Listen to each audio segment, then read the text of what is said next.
Vámonos directamente a la palabra. Yo voy a leer esta mañana en Lucas capítulo 19. Lucas capítulo 19. Voy a utilizar la Nueva Versión Internacional de la Biblia. Y voy a comenzar en el verso 11. Lucas 19, 11. Dice: como la gente lo escuchaba, pasó a contarles una parábola, porque estaba cerca de Jerusalén y la gente pensaba que el reino de Dios iba a manifestarse en cualquier momento. Así que les dijo: un hombre de la nobleza se fue a un país lejano para ser coronado rey y luego regresar. Llamó a sus 10 siervos y le entregó a cada cual una buena cantidad de dinero. Les instruyó: hagan negocios con este dinero hasta que yo vuelva. Pero sus súbditos lo odiaban y mandaron tras él una delegación a decir: no queremos a este por rey.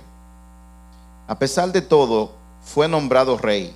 Cuando regresó a su país, mandó a llamar a los siervos y a quienes había entregado el dinero, para enterarse de lo que habían ganado. Se presentó el primero y dijo: Señor, su dinero ha producido 10 veces más. Hiciste bien, buen siervo.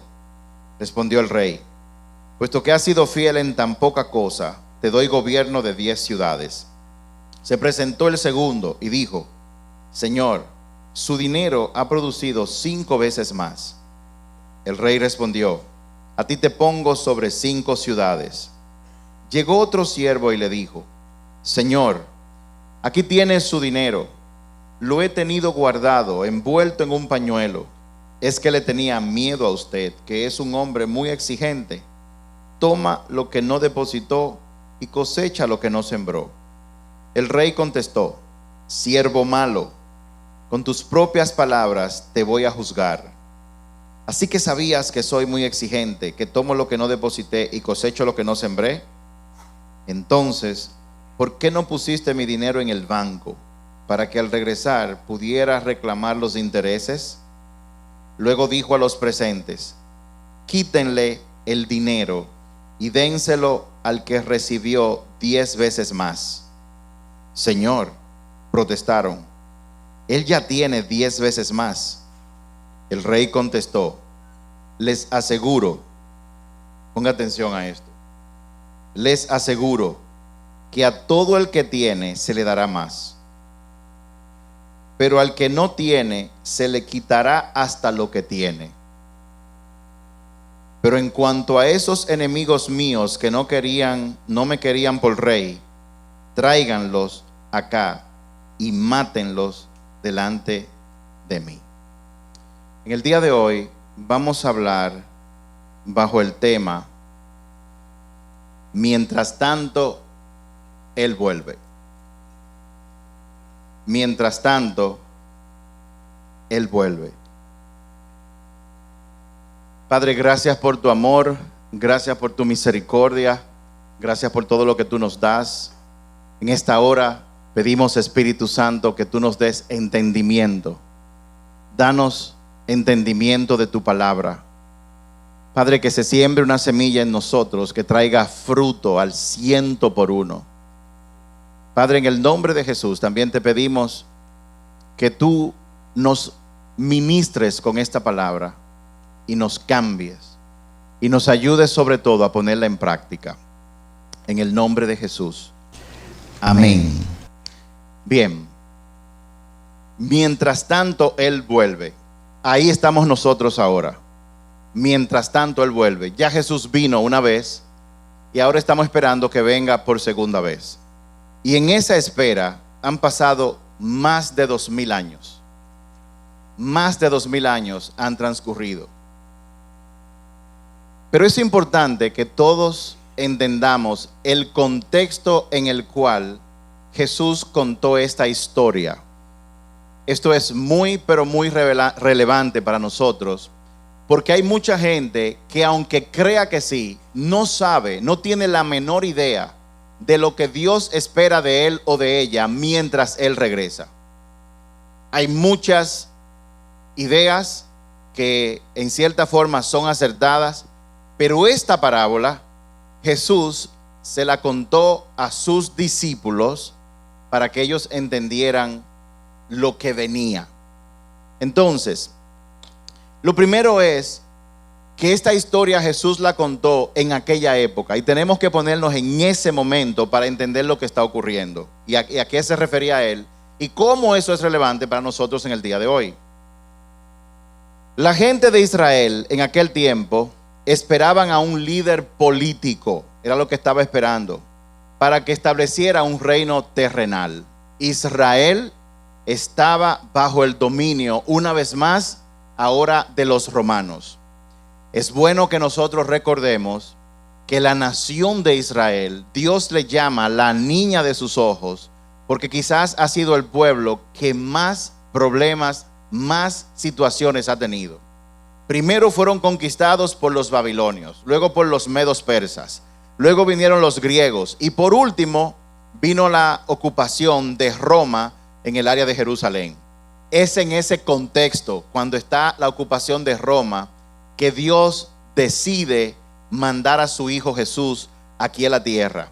Cuando Jesús aparece, impresiona a todos con su sabiduría, con su sagacidad. La palabra dice en muchos lugares que cuando él hablaba, hablaba como aquel que tenía autoridad. Entonces, sus predicaciones, los milagros que él hacía, eran una demostración de que el cielo, el reino de Dios, se había acercado a la tierra. El reino de Dios se había acercado a la tierra. El mundo está acostumbrado a los reinos, pero el reino de Dios, el que él traía, era muy, pero muy diferente. Y casi 3 años después de su ministerio, Jesús decide en un momento determinado volver a Jerusalén porque había llegado el tiempo. ¿Cuál tiempo? Había llegado el tiempo en que él tenía que ser capturado, tenía que ser acusado, maltratado, crucificado y luego resucitar. ¿Por qué eso era relevante? Porque la Biblia dice que la paga del pecado es muerte.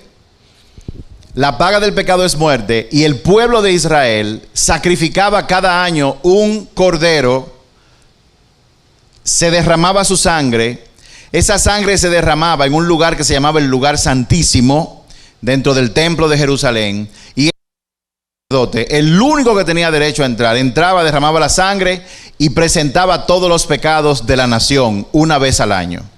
Y eso había pasado por mucho tiempo.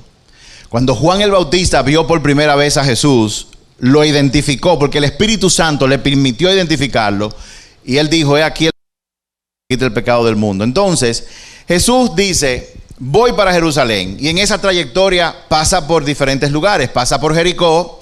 Recuérdense que pasando por Jericó fue que él encontró a un hombre llamado Bartimeo, ¿se acuerdan? El ciego, que comenzó: Jesús, hijo de David, ten misericordia de mí. Jesús, ten compasión de mí. Cállate. Y él seguía insistiendo, más duro gritaba. Y Jesús se detuvo y dijo: mándenlo a buscar. Él se quitó la bata, la tiró. Jesús le preguntó: dime qué tú quieres. Él dijo: que yo vea. Y él dijo: ve. Y el tipo comenzó a ver a partir de ahí. ¿Te acuerdan que hemos hablado de eso anteriormente? También recuerden que usted tiene que tener mucho cuidado con lo que usted le pide a Jesús. Porque Bartimeo, ella se está riendo porque ella sabe, Bartimeo hacía dinero como ciego. A él le daban dinero porque era ciego. ¿Y ahora de qué va a vivir que no es ciego? Él no puede decirle: dame dinero ahora porque ahora yo veo. Todo lo que tú le pides a Dios, toda bendición que Él manda a tu vida, trae repercusiones. ¿Significa eso que no le voy a pedir? Tienes que pedirle, porque si Él te hace ver, entonces tu sustento va a venir de otra fuente y van a hacer las cosas mucho mejor. Pero la gente no entiende que cuando Dios lo bendice, como le pasó a Bartimeo, ya Bartimeo tenía un problema económico. Entonces, después de eso, Jesús entró a Jericó, que era como Piantini, aquí en República Dominicana, o Naco. Más Piantini que Naco. Era un sitio donde, casa de campo, donde la gente tenía casas, etc. Y allí conoce a un hombre llamado Zaqueo. Zaqueo era el director general de impuestos internos. Eso era lo que él era. Con una ley que decía: yo quiero 5 por cada familia, pero tú puedes cobrar lo que tú quieras. Y ellos cobraban 7, 8, 9, 10, daban 5 y se quedaban con lo otro, por eso eran gente muy rica. Y en ese momento Dios toca a Zaqueo: bájate que voy para tu casa a comer. De nuevo, Cada vez que una persona se encuentra con Jesús, viene un impacto en su vida. En el caso de Bartimeo, recuperó la vista. En el caso de Zaqueo, cuando Jesús entró en su casa, el hombre se paró emocionado y dijo: a todo el que yo le he robado cuarto se lo voy a devolver 4 veces.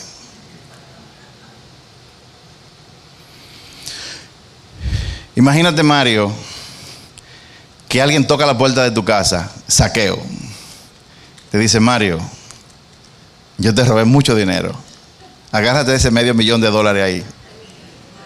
Cuando Jesús entró y conoció a Bartimeo, la vida de Zaqueo en este caso, la vida de Zaqueo cambió, pero eso impactó toda la ciudad de Jericó. Ubíquense lo que está pasando. Saliendo de Jericó, Jesús se dio cuenta de que su pueblo estaba esperando un líder político. Ellos estaban esperando que al Jesús llegar a Jerusalén, iba a haber una revuelta y él iba a ser coronado rey y iba a impulsar fuera al imperio romano. Eso es lo que estaba pasando.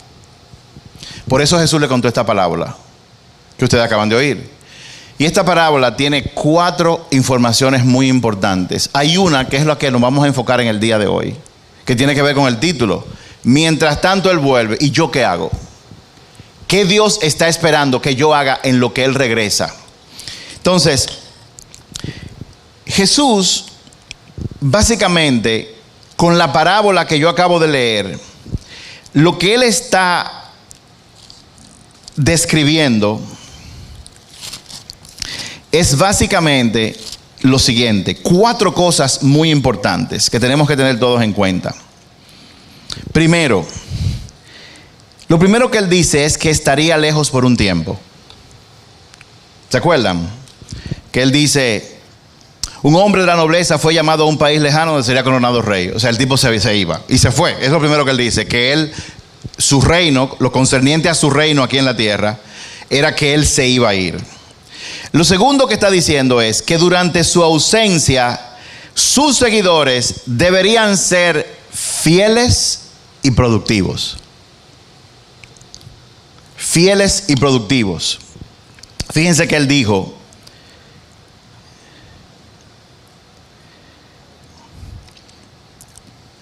dice en el verso 12: así que les llamó a sus 10 siervos y le entregó una buena cantidad de dinero a todos, y les instruyó lo siguiente: hagan negocio con este dinero hasta que yo vuelva. ¿Cómo así? ¿Que hagan negocio? Sí.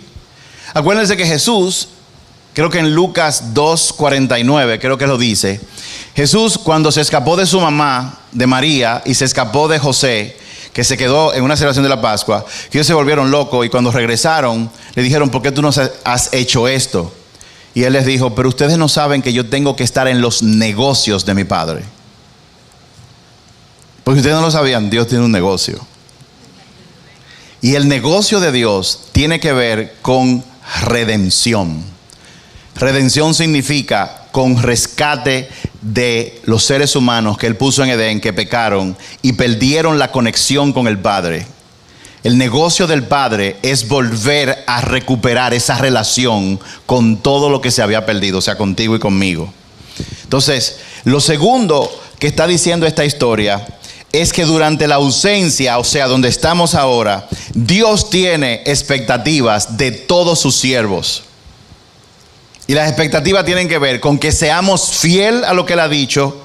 Y segundo, que seamos productivos, o sea, que hagamos negocios. Número 3, Jesús está diciendo que al regresar, el rey, Él, pedirá cuenta a todos. Y básicamente Él va a decir: dame cuenta, ¿qué tú hiciste con todo lo que yo te dejé? ¿Qué tú hiciste con el hecho de que tú eres médico? ¿Qué tú hiciste con el hecho de que tú eres ingeniero?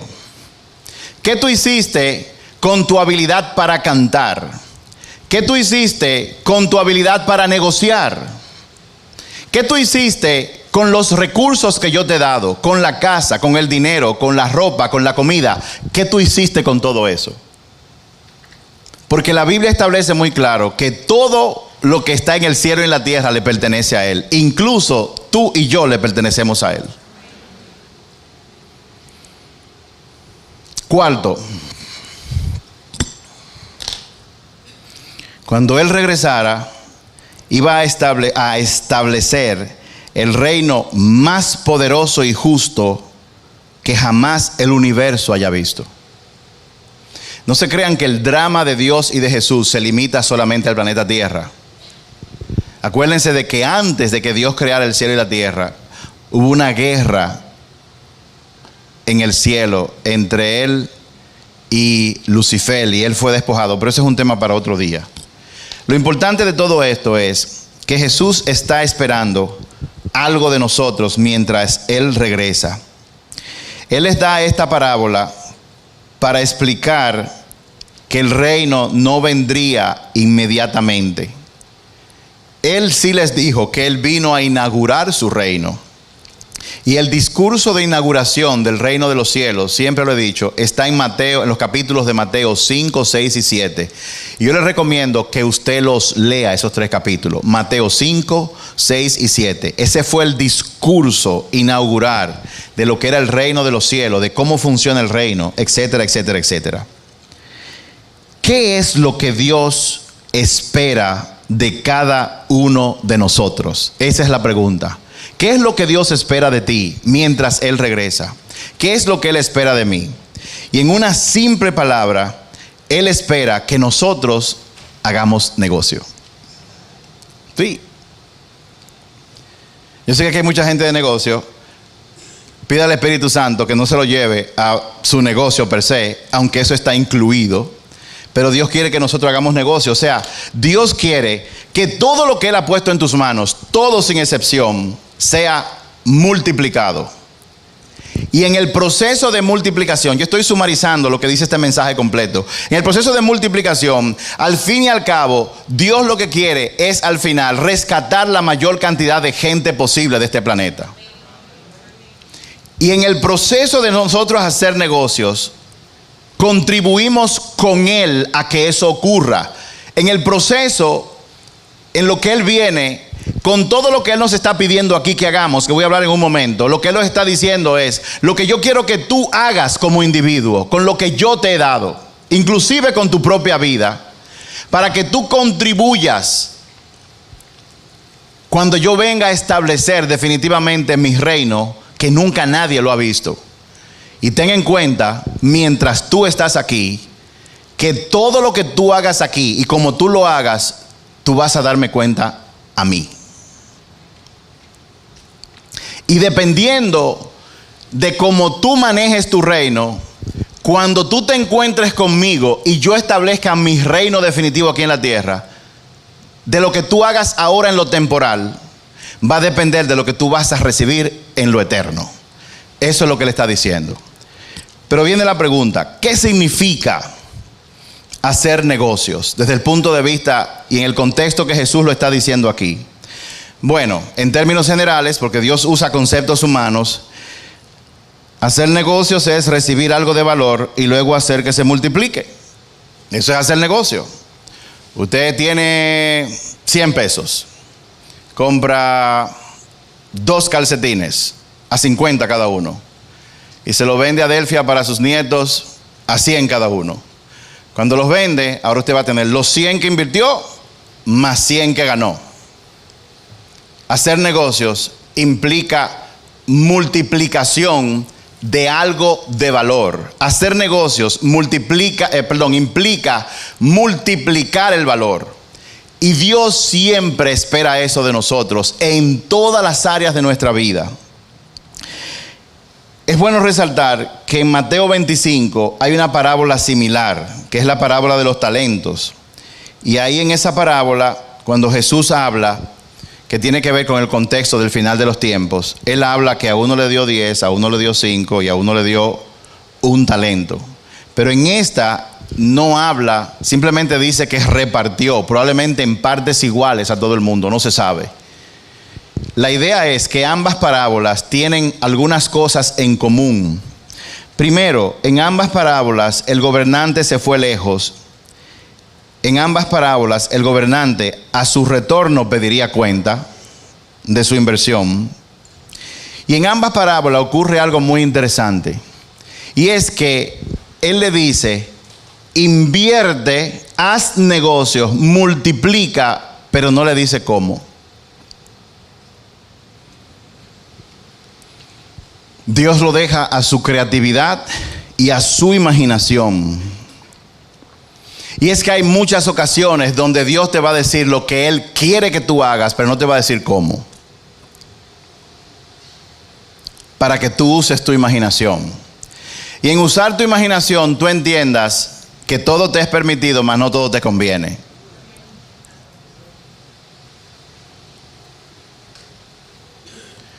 Todo el que está aquí sentado, el que me escucha a través de la internet, Dios te ha dado recursos, te ha dejado cosas. Y en este tiempo temporal, Él espera que tú hagas algo con eso.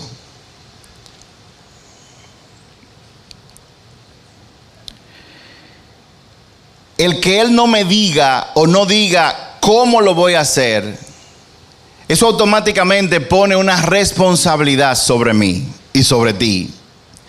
Y es la responsabilidad de que hay cosas que tenemos que aprender para hacer negocios, tanto en la tierra como para hacer los negocios de Dios.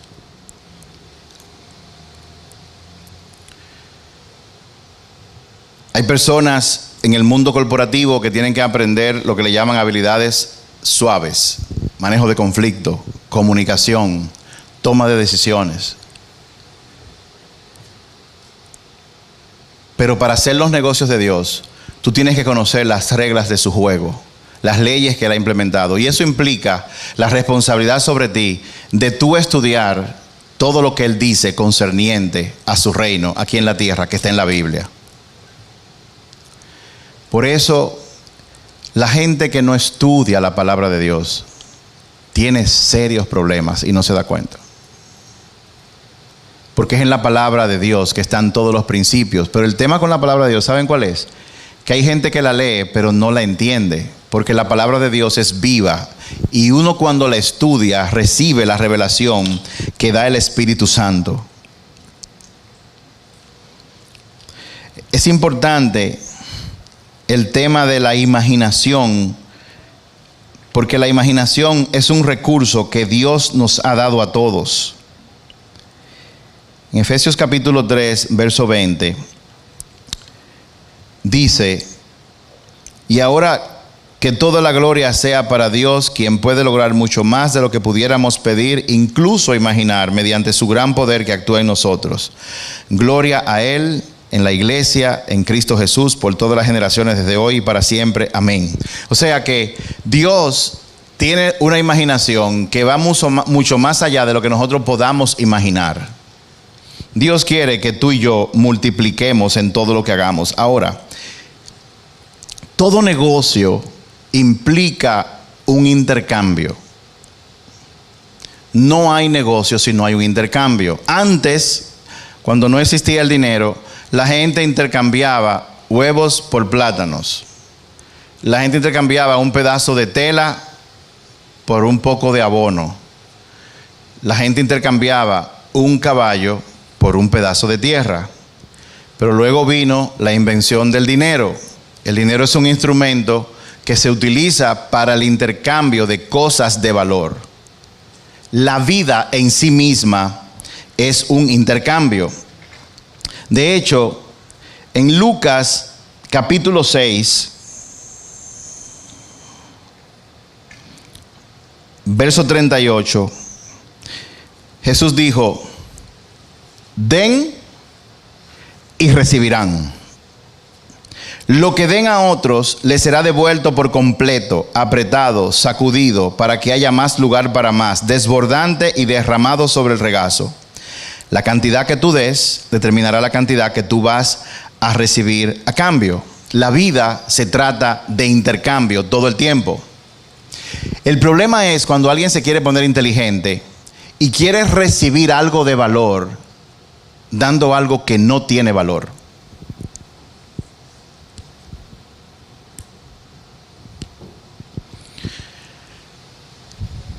El problema es cuando alguien con un billete falso de 500 pesos quiere comprar cosas. Porque el intercambio del que Dios habla es un intercambio de cosas que tienen valor. La vida es un intercambio.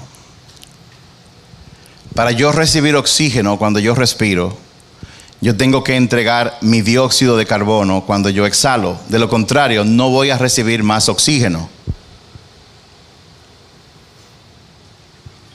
Y la multiplicación, de acuerdo a la ley del reino de Dios, ocurre cuando yo doy o cuando yo siembro algo.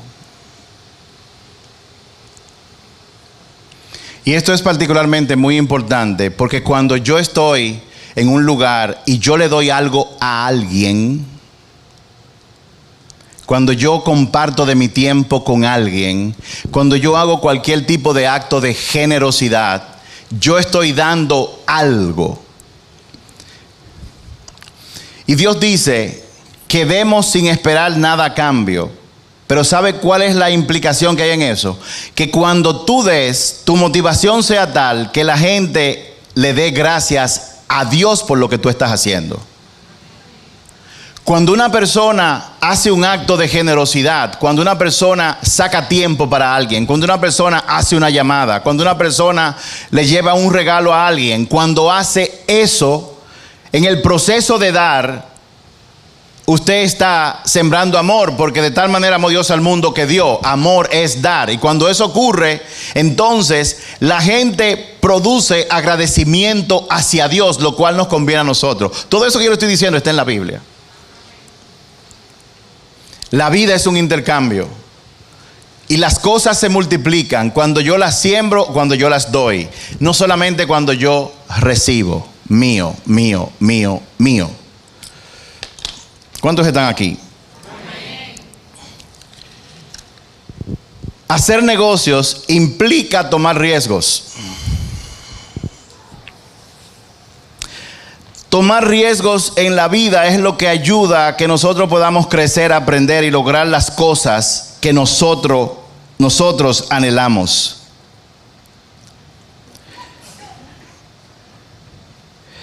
En Hebreos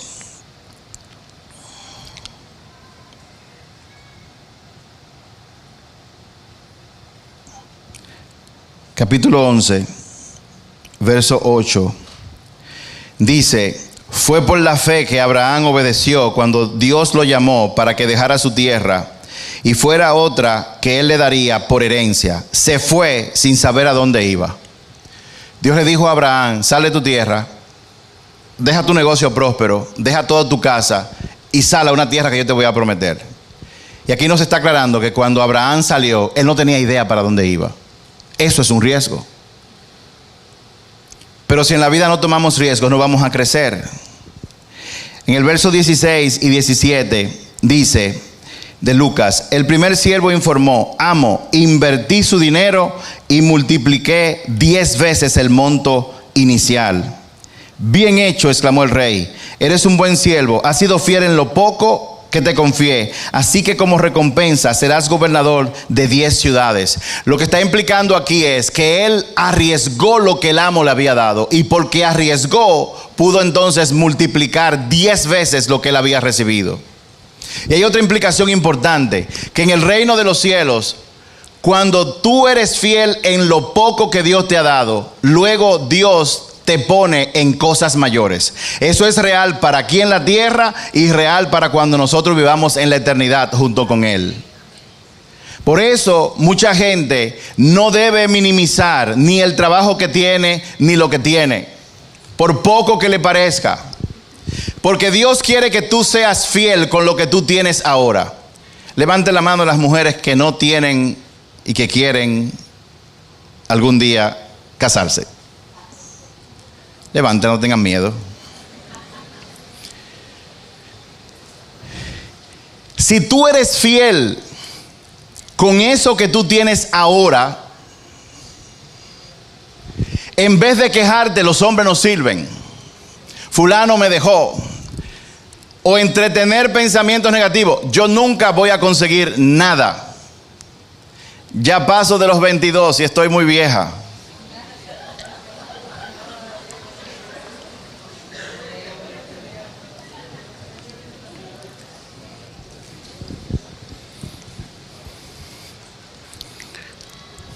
En ese contexto, ser fiel en lo poco implica lo siguiente: independientemente de que tú quieras un esposo, o que tú quieras un negocio, o quieras una esposa, independientemente de todo eso, Dios quiere que tú sepas que lo que tú necesitas es que Él sea el centro de tu vida.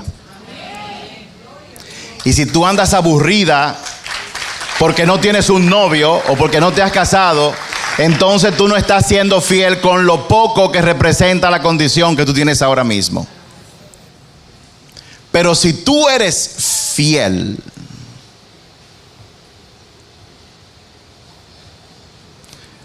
me llamó José Luis, porque todos los personajes de las novelas usan los dos nombres.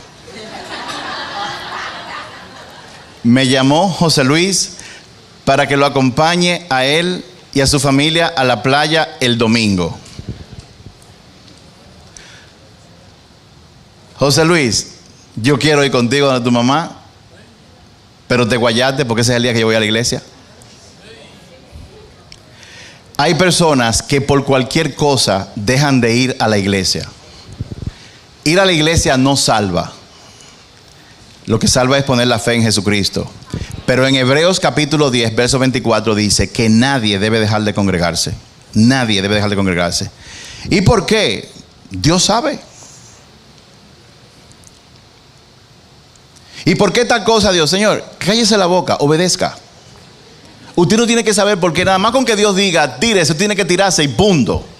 Recuérdense, la gente con temor de Dios obedecen de una vez, aunque no le convenga, aunque no vean ningún beneficio.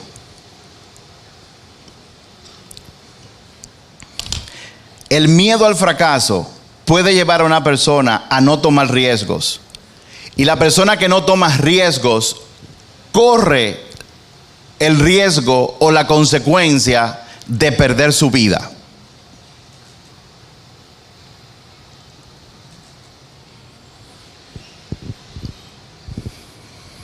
En el verso 20 y 21 dice: pero el tercer siervo trajo una suma original y dijo: amo, escondí su dinero para protegerla. Tenía miedo. ¿Qué era lo que él tenía? Miedo. Miedo a fracasar. Porque usted es un hombre muy difícil de tratar, que toma lo que no es suyo y cosecha lo que no sembró. Aquí hay otra revelación importante. Ese rey del que está hablando la historia es Jesús, y no hay duda, ese rey es bueno. Pero cuando una persona no se arriesga, corre el riesgo de no hacer lo que le mandaron a hacer. Si la persona no está haciendo lo que Dios le mandó a hacer, entonces viene otro riesgo, y es que pierde la perspectiva del hombre que lo creó y que le da la vida. Y en este mundo hay mucha gente así, que ha perdido la perspectiva de quién es Dios, producto de que no hacen lo que Dios le dice que hagan. Usted no quiere correr el riesgo de perder la perspectiva, de perder el contacto con quien Dios es. Dios es el creador del cielo y de la tierra. Él toma el universo, y lo dice la palabra, lo ve en la palma de su mano. Ese es Dios. El riesgo, o mejor dicho, implica hacer cosas de las cuales yo no estoy seguro. Por ejemplo, y voy a ponerlo en el contexto de lo que estamos haciendo acá. El año pasado, ustedes saben todo esto, nosotros estamos constantemente orando: Señor, ¿qué tú quieres? ¿Qué tú quieres que hagamos? ¿Qué tú quieres que hagamos? ¿Qué tú quieres para nosotros? ¿Cómo nosotros como iglesia podemos ser relevantes en esta nación? ¿Cómo podemos ser luz en esta nación? ¿Qué podemos hacer? Siempre estamos orando, todos los días, constantemente por lo mismo. Y en eso, en una conversación, alguien me habló de estos dos hombres que trajimos acá, a Mike y a Jerry. Pero Mike es un hombre que yo, cuando escuché de él, dije: oh, este hombre, ¿y por qué él me va a hacer caso a mí? O sea, ese hombre debe ser una persona súper ocupada. Pero aún así, yo tomé el riesgo de llamarlo. Y cuando lo tenía en el teléfono, tomamos el riesgo de decirle: yo quiero que usted venga para acá. Pensando incluso que nos iba a costar una fortuna. Pero él dijo que sí y vino. Y al segundo también, que era también imposible, le dijimos y vino también. Como consecuencia de esas dos visitas, Dios puso esta casa en dirección, o mejor dicho, aclaró el llamado que nosotros tenemos. Nosotros tenemos un llamado a la familia, a los negocios y al gobierno. En pocas palabras, nuestra responsabilidad es llevar el reino de los cielos a las familias, a los hombres y mujeres que tienen negocios y a la gente que está en el gobierno. ¿Por qué? Porque Dios dijo, y en eso que estamos. Pero hubo que tomar un riesgo. Si no se hubiera tomado el riesgo, no lo hubiéramos tenido a ellos aquí. Cuando nos dijeron a nosotros, tenemos que mudarnos de la Charles Sommer para este lugar. ¿Dónde? No. Ni de relajo. Eso es muy costoso. Y yo no quiero lidiar con gente que viva por ahí, por ese sector de Naco. Levanten la mano a la gente de Naco. Nada personal, contra ustedes. Simplemente no queríamos venir para acá. Pero luego de orar por 2 años y decirle al Señor, Señor, si tú no estás de acuerdo, dínoslo, que nosotros nos quedamos aquí de lo más tranquilo. Ya tú sabes, Señor, nosotros no queremos coger para allá, no es necesario. Pero Dios nos acorraló y nos dijo, sí, yo quiero que ustedes vengan. Y aquí tenemos casi 7 años. Y yo sé que mucha gente ha sido bendecida desde que nosotros llegamos acá. ¿Alguna persona que pueda testificar que ha sido bendecida de que estamos acá? Dios es bueno.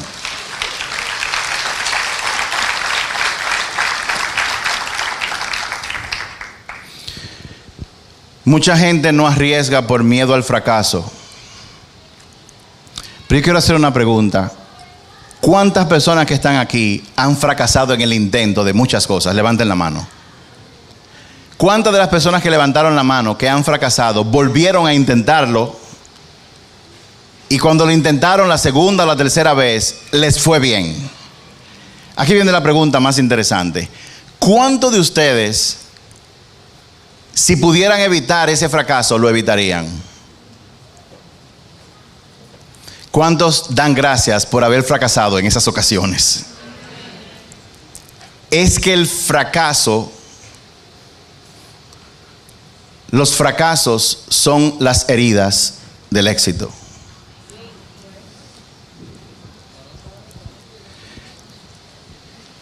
Los fracasos son las heridas del éxito. Yo no soy la misma persona ahora que cuando nosotros empezamos en esta iglesia. Yo he cometido y sigo cometiendo muchos errores. He tomado malas decisiones, pero esas decisiones me han traído perlas de lecciones que no tienen valor, que yo no cambiaría por nada en este mundo. Yo no sé por qué yo me he parado aquí, pero yo sé que aquí hay alguien que está, de hecho mucha gente aquí, en momentos decisivos de su vida y no han dado pasos por miedo al fracaso.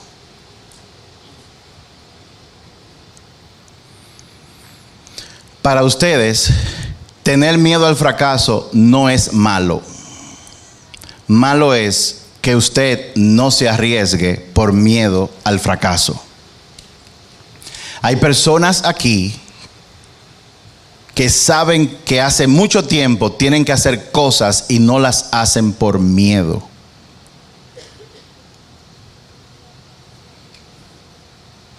El miedo es el arma que utiliza Satanás para evitar que tú hagas lo que tú tienes que hacer. Tener miedo no es malo. Malo es no hacer algo por tener miedo. Cuando Dios le dijo a Josué, esfuérzate y sé valiente, la valentía no es otra cosa que actuar a pesar del miedo. Eso es ser valiente.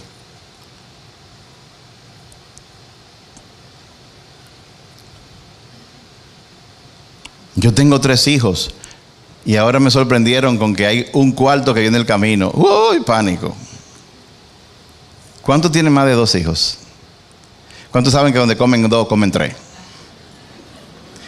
Yo tengo un hijo que me dice, sí, comen tres, pero no se paga el colegio. Donde se paga el colegio de dos, no se paga el colegio de tres.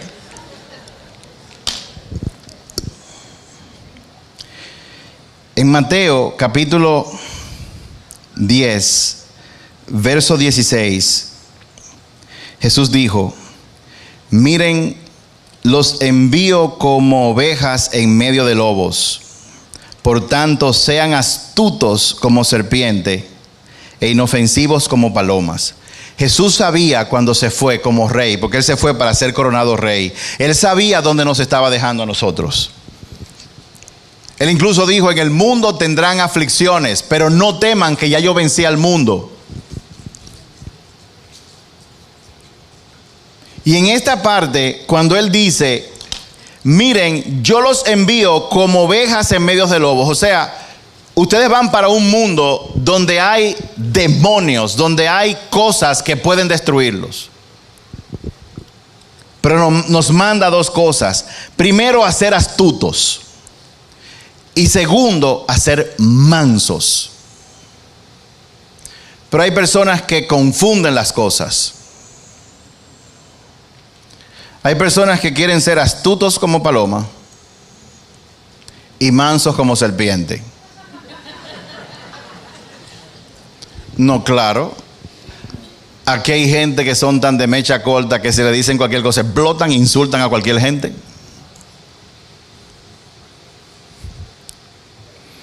No es manso como serpiente, es manso como palomas. Hacer negocios implica comenzar con lo que tú tienes. En el verso 13,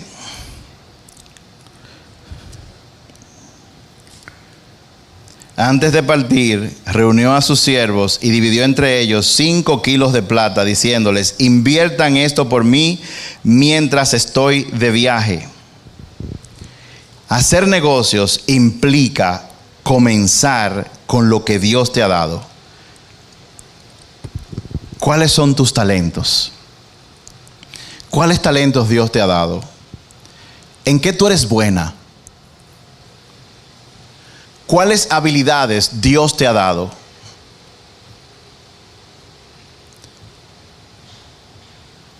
¿Hay alguien que canta como tú? ¿Hay alguien que escriba tan bien como tú escribes? Y esta pregunta, aunque es una pregunta retórica, parte del mensaje de hoy es invitarlo a usted que cuando usted se vaya a su casa, si no ahora mismo, usted comience a hacer la pregunta y a hacer una lista de todos los talentos que tú tienes. Alguien me preguntó una vez, pastor, ¿y bailar es un talento? Claro que sí, ponlo ahí también.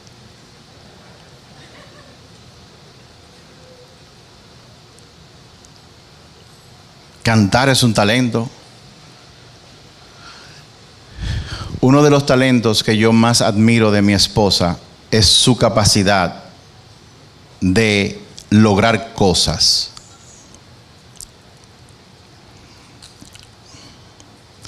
Siento el peso de que cuando yo llegue en el carro me va a decir, tenemos que hablar. Yo te dije que no me menciones. Pero esa es la realidad.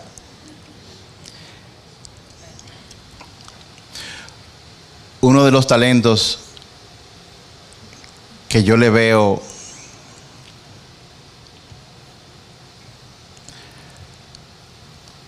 a mi hijo Marco es que es una persona extremadamente servicial. Cuando hay una persona que tiene problemas, cuando hay una persona que está pasando trabajo, podemos estar en cualquier conversación y Marco dice, fulano está pasando trabajo, ¿qué vamos a hacer al respecto?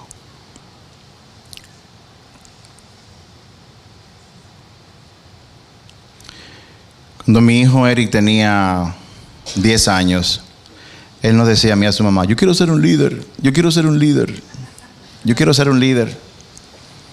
Y él tiene buen liderazgo. Yo admiro que Ramón Cruz es experto en filtros de agua. Yo sé que cuando venga el final de los tiempos, yo voy a hacer un pozo contando con él, de que él le va a poner unos filtros para que yo pueda beber agua cuando entonces el anticristo quiera cortar el agua y la luz a todo el mundo.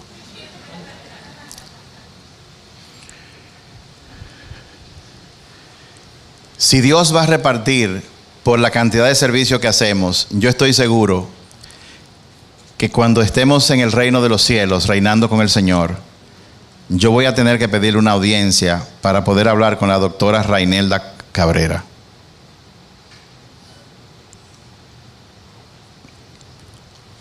La doctora Rainelda Cabrera,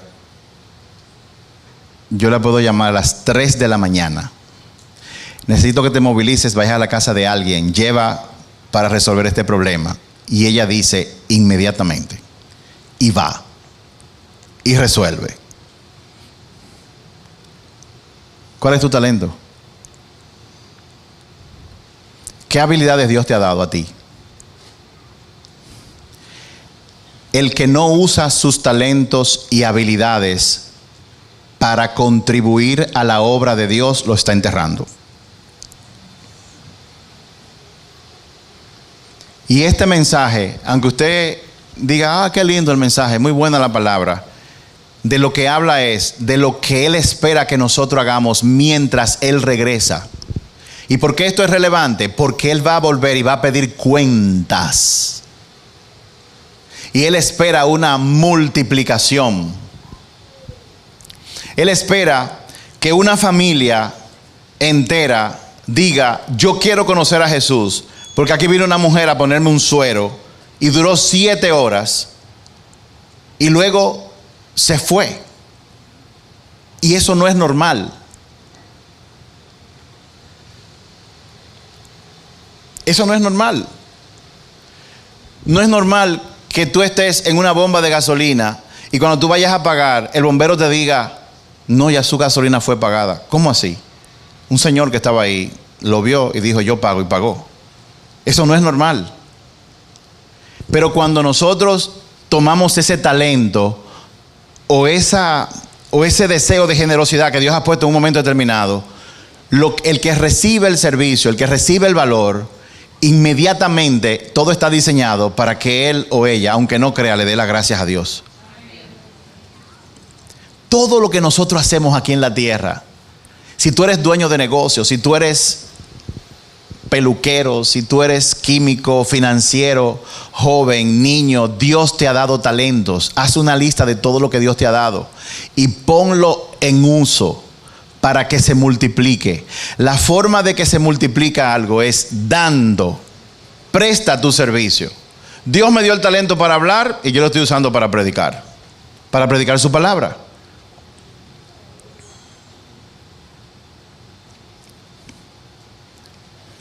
Eso incluye todo lo que tú tienes, ropa, dinero, propiedades, incluye también conexiones. Nosotros estamos como iglesia trabajando en la cárcel de mujeres de Najayo. Estamos ya hace cierto tiempo trabajando con las Fuerzas Armadas. Estamos trabajando en algunas empresas.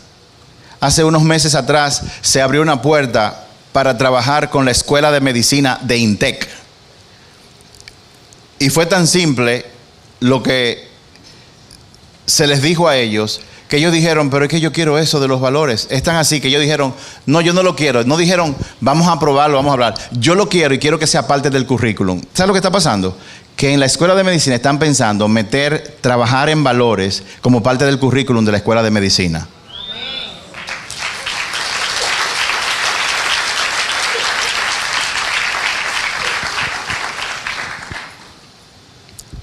¿Cómo se logró eso? César estaba dando un curso de finanzas y habló de eso. Usó su talento de comunicar, de hablar. Y ahora, ¿qué se está produciendo? La posibilidad, se abrió una puerta. Las conexiones son importantes porque él llegó ahí a través de alguien de acá que lo llevó a esa escuela. Nosotros llegamos a las Fuerzas Armadas a través de alguien que conoce al ministro. Nosotros estamos en la cárcel porque alguien que conocía al director de prisiones le pidió una cita para que nosotros habláramos con él. Y fuimos. Las personas que tú conoces son parte de lo que Dios te ha dado. Y tú tienes que usar todo lo que Dios te ha dado para ayudar a que su reino avance.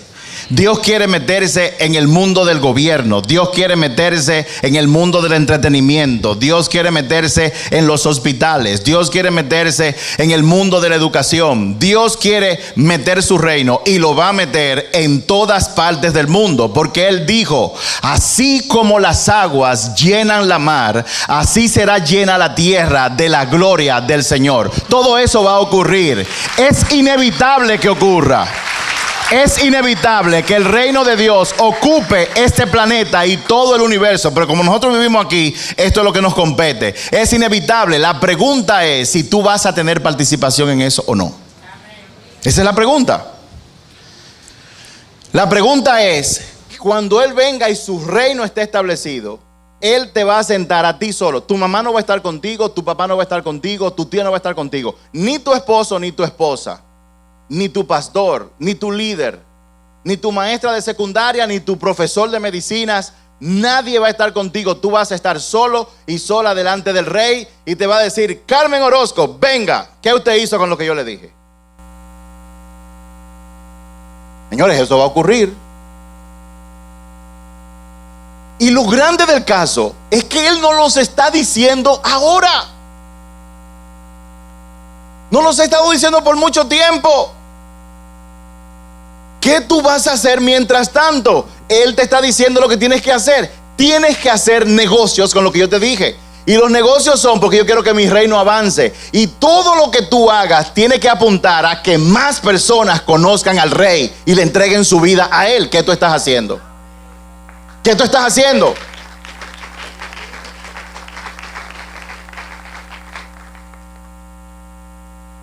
¿Qué tú estás haciendo con tu tiempo? ¿Qué tú estás haciendo con los conocimientos que Dios te ha dado? ¿Qué tú estás haciendo con las conexiones que tú tienes?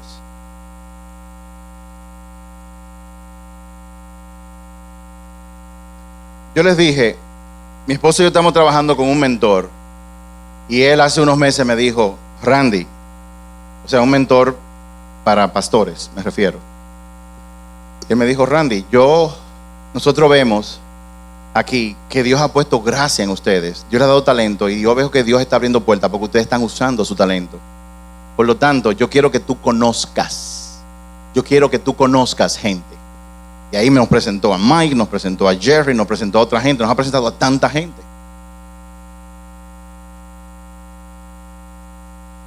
Dios le da semilla al que siembra. ¿Sabes qué significa eso?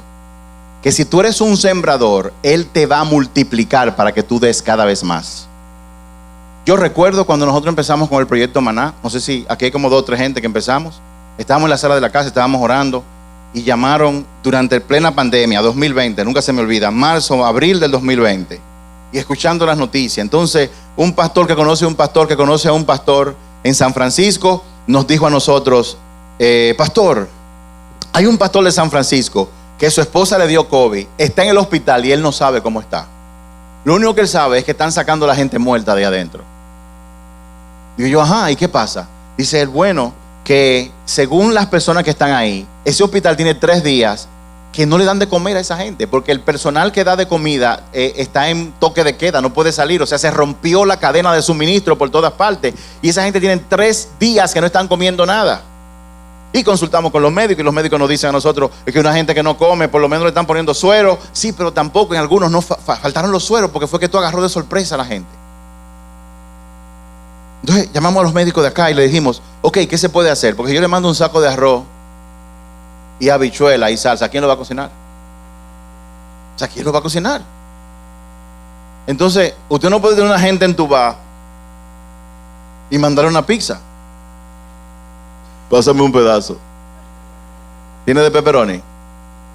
Y los médicos nos dijeron, sopa. Wow, sopa. ¿Qué se necesita para una sopa? Ok, el problema es quién va a cocinar la sopa. Entonces llamamos, ¿quién va a cocinar la sopa? Y dijeron, conseguimos una familia que tiene una cocina grande y ellos pueden hacer sopa para 1000 gente. ¿Qué necesitan? Tanta libra de esto, tanta libra de lo otro, tanta libra de lo otro, tanta libra de lo otro. Llamen al tesorero de aquí. Tesorero, necesitamos comprar tal cosa. No hay problema, pastor. Tocamos la puerta de 2 o 3 gente. Ah, sí, porque déjeme decirle algo. Nosotros no le tocamos la puerta a todo el mundo. Tocamos la puerta. Y cuando tocamos la puerta, nunca se me va a olvidar. Una vez en mi casa fue un hombre y llevó 200,000 pesos en papeleta de 2,000. Como estaba con el histerismo nosotros, no sé si se acuerdan de que el dinero hay que ponerlo y hay que echarlo. Nosotros agarramos ese dinero, lo tiramos en el patio, alcohol, lisol, y después lo tendimos en cordel y le pusimos piedra. Y usted salía al patio de mi casa y estaban todos esos cuartos ahí regados. Y lo dejamos amanecer ahí para que le diera el sol. Si hubiéramos sabido, si hubiéramos sabido que no era tan así la cosa, porque la pandemia fue una cosa, mire, que nos agarró a todos, pero hablamos de eso en otra ocasión. Miren, ¿y saben qué? Compramos todos esos vegetales y hasta el papá de José Gabriel y de Víctor vino y comenzamos en la galería de mi casa, la gente comenzó a traer que vegetales y ustedes saben cómo era. Llegó fulano con la puerta cerrada, suéltalo ahí, vete. Era así. Y estaba todo eso lleno y montamos. Entonces alguien dijo, yo conozco a la gente, los dueños de Paco Fish. Digo yo, dígale que necesitamos sardina. A los 2 días se apareció un camión de Paco Fish. La sardina, suéltenla ahí. Miren, señores, y mandamos y se hizo una sopa como para 800 gente. Y los mensajes llegaban. Gloria a Dios. Gracias, Señor.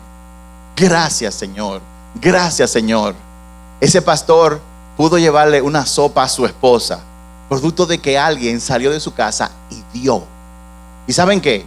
Mientras más dábamos, más nos llegaban cosas. Y dábamos y más nos llegaban. Y dábamos y más nos llegaban. Y una gente que dijo, eso del proyecto Maná se va a convertir en algo muy grande. Y así mismo ha sido. Yo no quiero ni explicarle a ustedes lo que está pasando. Nosotros ahora mismo como iglesia estamos alimentando a un centro de adictos de droga en San Cristóbal. Ellos comen, gracias a Dios.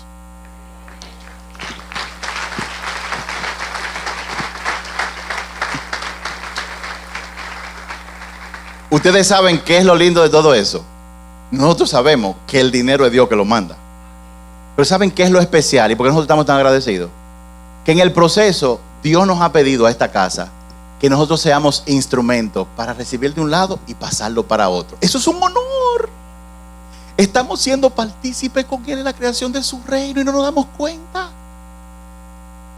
Ustedes no se imaginan la cantidad de gente que han tenido tratamiento. Pastor, tenemos problemas, no podemos comprar tratamiento. ¿Y cuánto es? Son 6,000 pesos. Y para muchos de ustedes 6,000 pesos es como nada. Llama a la farmacia para que lo traiga. Usted lo dice así como que no está pasando nada. Pero lo que para usted es algo pequeño, para otra gente es grande. Los otros días nosotros botamos un horno eléctrico que estaba medio dañado y estaba ya sucio. Usted sabe que los hornos eléctricos, donde hay varones, llegan de color plateado. Tú sabes cómo se ponen. Y mi esposa me dijo que inmediatamente lo pusimos en la basura. Ella vio como alguien paró un vehículo, detuvo un vehículo, perdón, un vehículo, no, un motor fue. Vio eso y lo cogió y era como si había agarrado la cosa más grande. Porque lo que tú desechas, otro lo utiliza. Lo que para ti no es nada, para otra gente es grande. Por eso es que la esperanza no se puede basar en optimismo, sino en una persona donde todos nos unimos, ricos, pobres, blancos, negros. ¿Saben qué? Es que en algún momento tú vas a necesitar algo. En algún momento tú vas a tener una necesidad que solo Dios puede suplir. ¿Qué hacemos mientras tanto? Dios quiere que hagamos negocio. ¿Qué significa hacer negocio? Que todos los talentos que Él nos ha dado, nosotros de manera consciente, si no lo tenemos consciente, tenemos que pedirle a Él revelación. ¿Cómo yo puedo poner todo lo que tú me has dado a tu servicio? Aquí hay gente, y si hay gente así aquí, banda, suba por favor. Si hay gente aquí que entienda lo que yo le estoy diciendo. Aquí hay gente que no saben dónde estuvieran si Dios no hubiera metido su mano. Si hay gente así aquí, póngase de pie. ¿Dónde? Hay gente aquí que fueron diagnosticados con cáncer, que dicen, si Dios no hubiera metido su mano, yo no estaría aquí. Hay gente aquí que deberían estar muertos y saben que si Dios no hubiera hecho algo, no estarían aquí. Y hay gente que entienden tanto eso, que su corazón se ha convertido en un corazón tan agradecido. Hay gente que todos los días que se levanta le dan gracias a Dios y recuerdan que si no hubiera sido por ti, yo no hubiera tenido la familia que yo tengo hoy en día. Todo lo que tú tienes es porque Dios te lo ha dado. Y mientras Él llega, Él te está diciendo, no sé cómo decirte lo más claro, Él te está diciendo, ¿qué tú tienes? Ponlo al servicio para que mi reino siga avanzando donde está avanzando. Tus talentos, tu tiempo, tus conexiones. ¿Qué tú estás haciendo? Yo hubo una persona que nos dijo a nosotros, pastor, yo quiero que usted conozca a la jueza de San Cristóbal. Esa es la jueza más dura que tiene el país. Yo quiero que usted la conozca para que le hablemos de implementar esto de los valores. El último día que estuvimos en la cárcel de Najayo, conocimos a una americana que está presa. Saben que los americanos dicen, I know my rights. Yo conozco mis derechos. Yo me río cuando yo los oigo. Le digo algo, usted no tiene derecho a nada. Usted tiene derecho a estar muerto porque usted es un pecador igual que yo.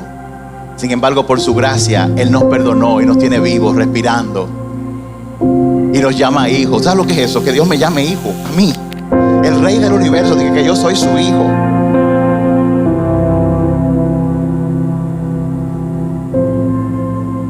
Y ella dice, es que yo no puedo explicarle lo que mi vida ha cambiado luego de que yo estoy aquí adentro y luego que lo conocí a ustedes.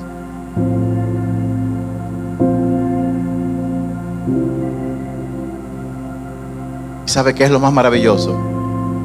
Que Dios quiere que tú seas partícipe con Él. Que mientras tanto de lo que Él te ha dado, tú lo pongas al servicio de la obra. Hagan negocios, multipliquen, porque si en lo poco me fuiste fiel, en lo mucho te pondré. Cierra tus ojos.